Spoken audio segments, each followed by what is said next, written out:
Welcome back, patriots, skeptics, and lovers of executive oddities, to another episode of the American Presidency Unfiltered, the podcast where we dig through presidential closets, both literal and metaphorical. I'm your host, Brad Pitzl, and today we're talking about the only man in presidential history who probably spent more time picking out cufflinks than writing executive orders, Chester Alan Arthur. Yes, Elegant Arthur himself, our 21st president, who once owned 80 pairs of pants. Let that sink in. That's enough trousers to avoid laundry for almost 3 months, or to open up a boutique on Pennsylvania Avenue.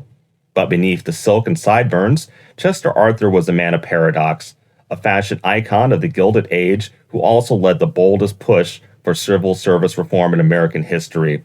So today we're asking, how did a man so utterly devoted to luxury and appearance become an unlikely champion of anti-corruption? And did the American people take him seriously, or just take note of his tailors? Today's episode is brought to you by politicaltradingcards.com. Grab a piece of history with the latest trading cards from the left and the right. politicaltradingcards.com.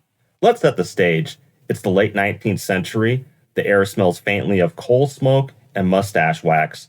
And into this velvet-draped theater of power strolls Chester A. Arthur, a man whose beard has its own comb, and whose waistcoat could outshine a chandelier. Born in Vermont, raised in New York, Arthur was a career politician with an eye for style and a knack for political survival. He was the quintessential Gilded Age insider, part lawyer, part party loyalist, and all about custom tailoring.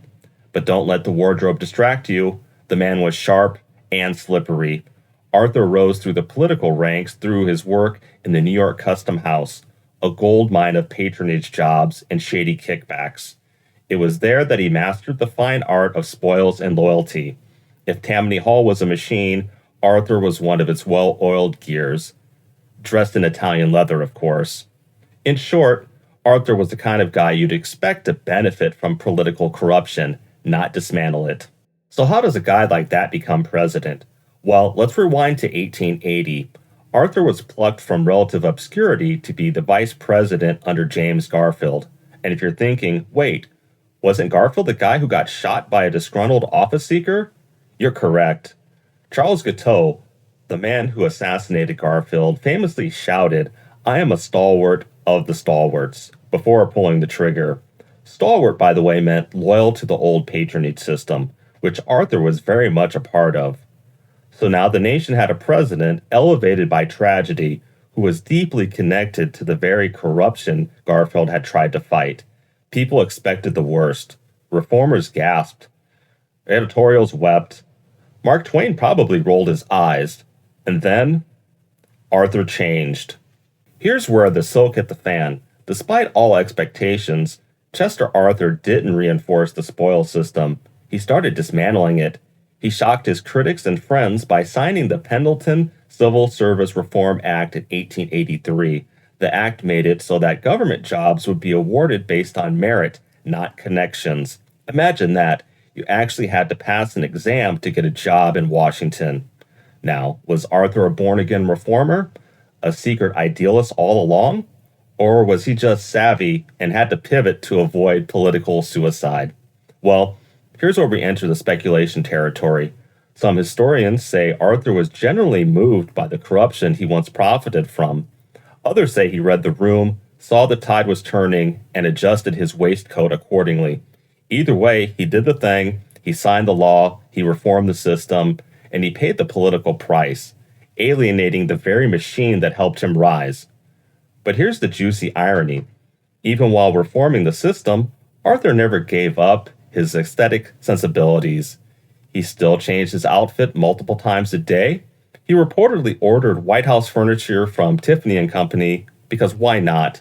And yes, he still had those 80 pairs of pants. So let's talk contradictions. You've got a man standing against corruption while standing in imported leather shoes. A man who champions merit-based hiring while hosting banquets that would bankrupt Versailles. Arthur was living a doubled life, not in the scandalous sense, but in the image versus action sense. He looked like a Gilded Age elitist, but acted at times like a progressive. And the American people didn't quite know what to take of that.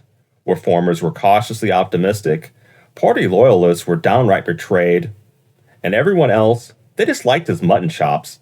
In fact, Arthur might be the most underappreciated president when it comes to legacy. He didn't seek re-election, didn't write a memoir, and thanks to kidney disease, he didn't live long after leaving office. But in a single term, this walking contradiction of silk and steel helped set the tone for a new kind of politics. One that tried, however awkwardly, to clean house. Thanks for joining me on this stylish stroll through Chester A. Arthur's presidency. If you enjoyed today's episode of the American Presidency Unfiltered, go ahead, subscribe, rate, and tell your most fashion-forward friend. Next time, we will refocus on policy and not fashion. Maybe. Until then, remember, just because you're wearing Old Navy doesn't mean you can't pass good law.